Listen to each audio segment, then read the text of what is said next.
Ciao a tutti, sono Claudio e Caffè è la mia passione, bentornati sul mio canale. Oggi un video abbastanza diverso dal solito perché finalmente risponderò alle vostre domande. Vi ho chiesto circa un mese fa di scrivermi le vostre domande sotto un post di YouTube, così da fare un video dedicato a rispondere a tutte le vostre curiosità. Prima di iniziare però, se non l'avete visto, vi rimando al video settimana scorsa dove ho parlato delle mie miscele, ho raccontato la mia miscela a braccio fatta in macinato, grani o capsula, e quindi se non l'avete visto andate a vederlo. E in più vi faccio vedere chi di settimana scorsa è iscritto al canale e ha commentato il video, verrà sorteggiato per vincere un premio come tutte le settimane. Voi sapete che chi è iscritto al canale lascia un pollice su e commenta il video, ha la possibilità di essere sorteggiato appunto per vincere un omaggio alle mie degustazioni. Ok, vediamo chi ha vinto. Giovi 7000. Giovi 7000, complimenti. Scrivimi alla mail che trovi in descrizione a questo video, mandami il tuo indirizzo, la macchinetta che tu utilizzi e un tuo contatto telefonico per il corriere, avrò il piacere di mangiarti le mie miscele e anche qualche altro omaggio che mi è arrivato dalle aziende che mi hanno inviato dei loro pacchi in questa settimana. Ma adesso iniziamo con il video di oggi, le vostre domande.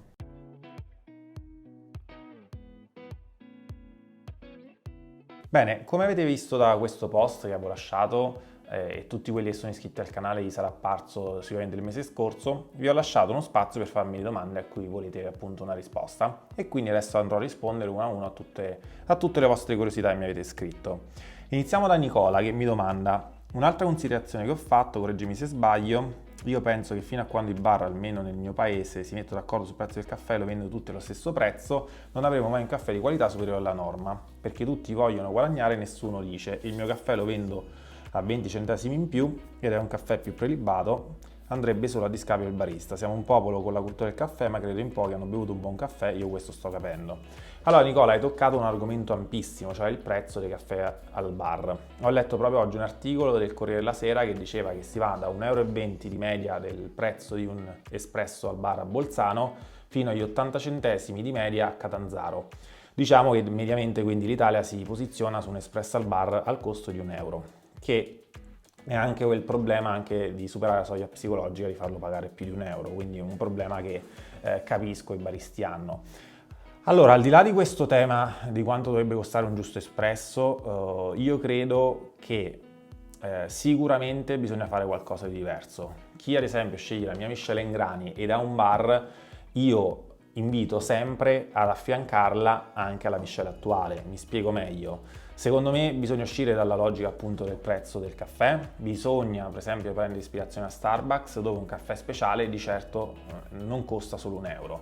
Quindi cosa dovrebbe fare il barista secondo me? Dovrebbe osare e quindi affiancare la propria miscela di caffè che è già apprezzata e che appunto viene €1, 90 centesimi, €1,10, dovrebbe affiancare un altro macinino con una miscela speciale, artigianale, diversa, poi io penso sempre alle mie, ma comunque una miscela più prelibata per tutti gli appassionati di caffè come te Nicola, come me e come tutti voi che state guardando il canale, quindi avere un secondo macinino, far pagare il caffè anche €1,50 €, ma far assaggiare qualcosa di veramente speciale e diverso, quindi ci vuole un po' di coraggio da parte del barista e secondo me affiancando un secondo macinino si può dare ai clienti un qualcosa di diverso e per i baristi guadagnare anche qualcosa in più alzando la soglia psicologica e superando appunto questo costo di €1. Quindi secondo me sì, bisogna uscire da questo tema di €1 e soprattutto farlo per gli appassionati di caffè che magari quella differenza lo capiscono. Alcune caffetterie già lo fanno, ma secondo me dovrebbero iniziarlo a fare un po' tutti.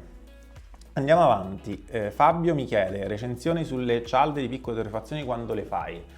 Allora, parlare dei gusti di caffè, cioè proprio dell'assaggio e dire il mio parere, è un po' difficile perché non tutte le aziende sono predisposte ad ascoltare delle critiche. Mi è già capitato nel corso di questo periodo che ho aperto il canale già di ricevere qualche querela di qualcuno che non era soddisfatto di quello che avevo detto, anche perché poi io sono di parte, in fondo io sono un torrefattore, quindi andare a giudicare il lavoro degli altri per me è sempre difficile, sia eticamente perché non mi piace, sia per il fatto che qualcuno si offende e querela.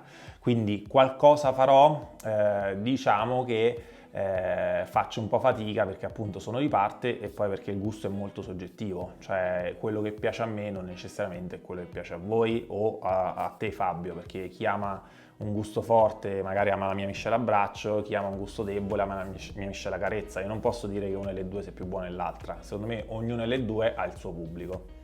Ariano mi chiede: quando avrai l'occasione di recensire l'aroma Chicco, l'ho vista di recente e mi piace tanto come estetica, ovviamente aspetto anche la Kimbo Rimac. Allora, Kimbo Grimac, non ho intenzione di recensirla a breve. Se Grimac sta guardando questo video e me ne manda una, avrò il piacere di recensirla. Invece la Chicco è la medesima macchina della Roma Plus, quindi tutti i pregi che si porta alla Plus li ha anche la Chicco perché hanno lo stesso gruppo, condividono lo stesso gruppo, cambia solo appunto la parte estetica e la Chicco ha una forma totalmente diversa. Anche per la Chicco ovviamente il miglior prezzo in giro è quello che vi lascio in descrizione, che vi rimanda al mio sito. La differenza tra la Plus e la Chicco, oltre l'estetica, è il serbatoio, ovvero che la Plus ha un serbatoio in vetro, mentre la Chicco ha un serbatoio nascosto all'interno della scocca e ce l'ha in plastica, quindi questa è l'unica differenza.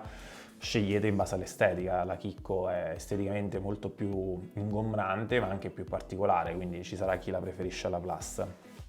Faust One mi domanda, potresti spiegare il metodo di decaffeinizzazione? Quella con solventi organici viene ancora utilizzata?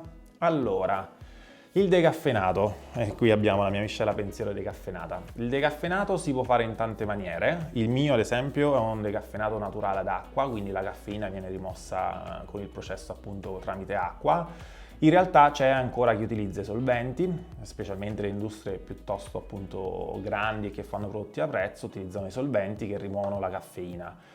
Dire che i solventi fanno male, no, perché la legge lo consente, quindi teoricamente non dovrebbero far male ed è un'usanza che si fa ancora, oggettivamente dobbiamo dirlo, si fa ancora, appunto soprattutto le industrie che fanno prodotti a basso costo e secondo me il tema del decaffeinato, oltre al processo di come avviene la decaffeinizzazione, è anche un tema che spesso il decaffeinato viene considerato di scarsa qualità. E questo non è tanto legato al processo che toglie la caffeina, ma quanto a un argomento molto più ampio.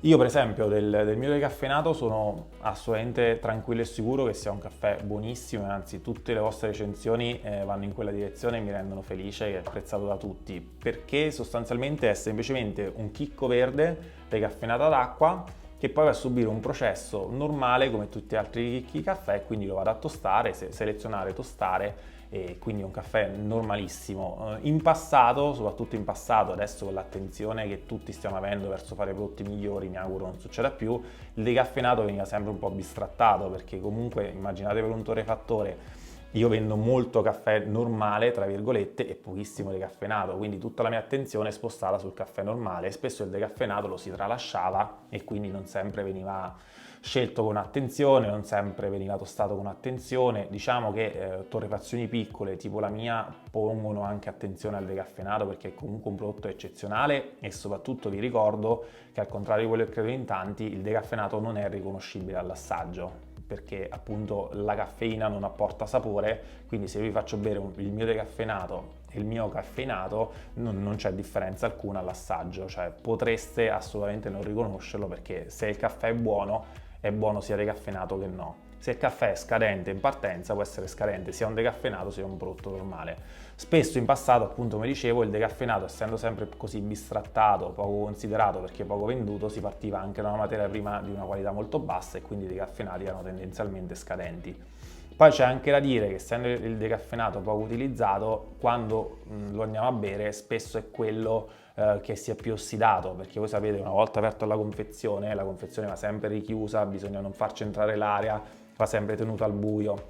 Il decaffeinato usandosi poco, per esempio nei bar, fa sì che prenda molto ossigeno, quindi si ossidi, inizi ad avere quei tipici sentori di rancido e questo fa sì che poi in tazza sia bruttissimo. Ora per esempio i bar utilizzano delle cialde di decaffeinato che aprono al momento e quindi anche lì il decaffeinato è migliorato molto di qualità al nostro gusto. Quindi il decaffeinato bistrattato secondo me è un qualcosa fortunatamente di superato, secondo me oggi come oggi esistono i buoni decaffeinati, anzi io ad esempio appunto la mia miscela decaffeinata Pensiero l'amo tantissimo, la bevo senza problemi e non sembra appunto come vi dicevo una decaffeinata e anzi non si riconosce. Resta che qualche volta il decaffeinato appunto è brutto, soprattutto per questo tema che vi dicevo, cioè viene poco consumato e quindi si ossida perché magari viene aperto da più tempo rispetto appunto a un sacco di caffè in grani che invece viene consumato più velocemente se è una miscela normale.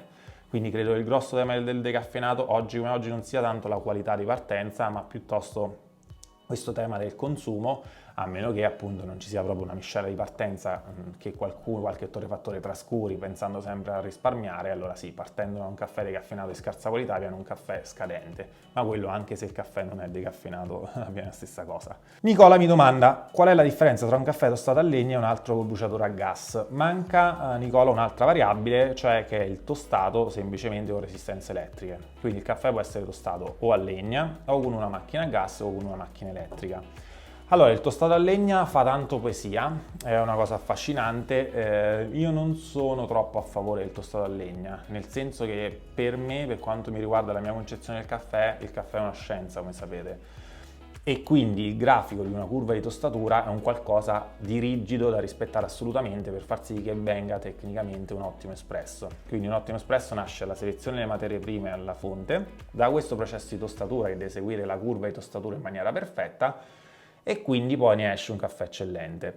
Per rispettare questa curva di tostatura all'interno della macchina di tostatura bisogna rispettare i parametri di tempo e temperatura che sono rigidissimi e bisogna farci molta attenzione. Lì è la capacità di un tostatore, di un torrefattore, di riuscire a rispettare una curva e fare un prodotto d'eccellenza. Per farlo, secondo me, avere macchine tecnologicamente avanzate, io per esempio ho fatto una scelta molto, molto categorica, su questo ho scelto la macchina probabilmente più tecnologica, proprio per essere al millimetro il più preciso possibile, fa sì che si riesce a rispettare quella curva. Sul tostato a legna c'è molta poesia, secondo me però si fa fatica a guidare appunto la gestione della temperatura, si guida con più difficoltà, bisogna avere tanta esperienza per appunto gestire una macchina del genere, c'è il rischio secondo me di fare più facilmente danni, quindi se dovessi io comprare una macchina non comprerei una macchina di tosta a legna, chi ce l'ha ed è in grado di usarla fa bene a continuare a usarla, c'è della poesia, poi bisogna stare anche attenti al legno che si utilizza, insomma ci sono tantissime variabili che invece con le macchine del bruciatore a gas o elettriche non ci sono, quindi fa poesia però va gestita bene una macchina del genere, diciamo che non porta sicuramente vantaggi.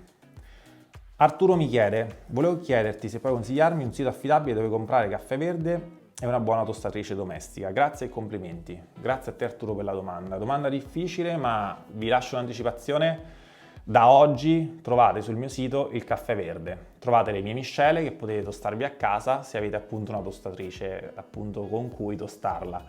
E quindi un sito affidabile dove comprare il caffè verde, appunto ve l'ho dato, lo trovate in descrizione. Una buona tostatrice domestica, allora qui ho visto di tutto, ho visto chi utilizza la padella, chi utilizza la macchina che fa le popcorn, chi utilizza un piatto rotante che si scalda, vi lascio in descrizione il link di questi oggetti. Secondo me purtroppo tutti questi metodi non sono un granché, l'unica macchina domestica accettabile è questa qui che va in sovraimpressione e che vi lascio il link in descrizione, costicchia, però secondo me è l'unica macchina per tostarsi realmente il caffè in casa e fare un prodotto accettabile.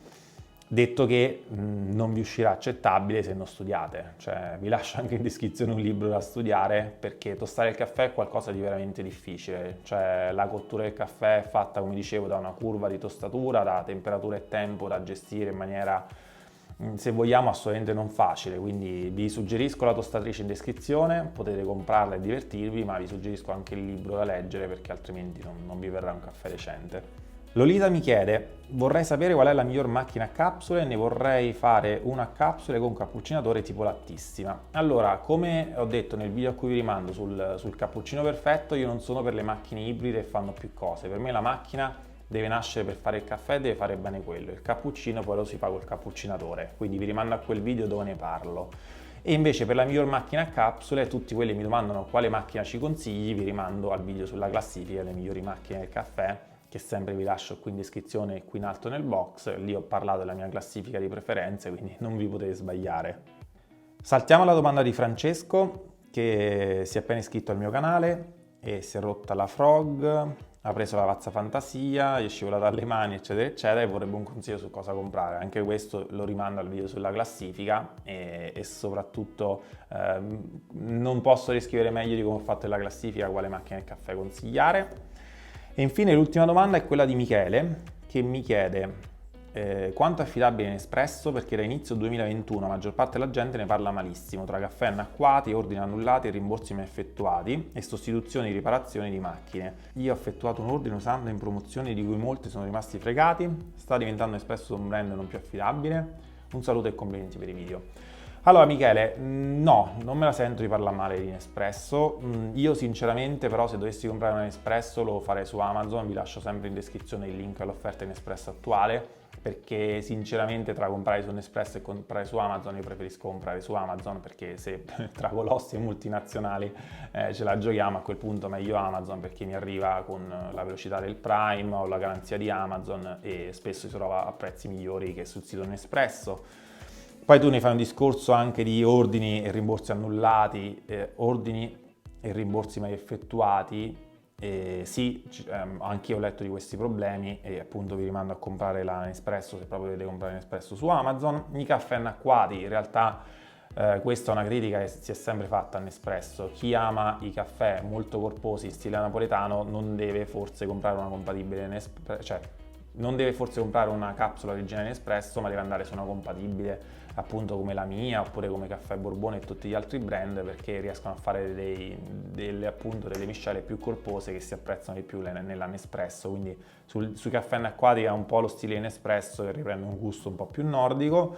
Quindi non mi sento di parlare male di Nespresso, secondo me sono un brand enorme, affidabile. Hanno avuto dei problemini, per comprare la macchina vi consiglio appunto il link in descrizione con l'offerta. Sul discorso dei caffè, anche visto il costo dell'originale, vi consiglio di rivolgervi al mercato delle compatibili, dove veramente si trova tantissimo ottimo prezzo. Bene, spero che questo video vi sia piaciuto. Se non l'avete ancora fatto iscrivetevi al canale e lasciate un commento qui sotto, potreste essere voi a vincere settimana prossima. E se avete altri dubbi, altre domande che volete rispondere in un altro video, commentate questo video, fatemele avere, così ne farò un altro se questo video vi è piaciuto. Con questo vi saluto e a sabato prossimo.